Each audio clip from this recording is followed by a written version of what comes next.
Arestado ang isang high-value individual sa isinagawang bypass operation ng mga operatiba ng Cotabato City PNP kung saan nasabat ang hinihinalang shabu na may halagang mahigit 200,000 piso.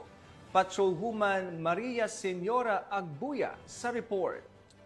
Arestado ang isang high-value individual na si alias Magid, 28, payong-payong driver at residente ng Rosario Heights 10 matapos ang bypass operation ng Cotabato City PNP nito lamang ika-29 ng Hulyo taong kasalukuyan. Nasamsam sa operasyon ang 35 gramo ng hinihinalang shabu na nagkakahalaga ng 238,000, bypass money at iba pang non-drug paraphernalias. Nasa kustodiya na ng pulisya ang sospek at haharap sa kasong paglabag sa Republic Act 9165 o Comprehensive Dangerous Drugs Act of 2002. Patuloy naman ang Cotabato City PNP sa mas lalong pagpapaigting ng kampanya kontra illegal na droga upang masiguro ang kaligtasan ng bawat mamamayan.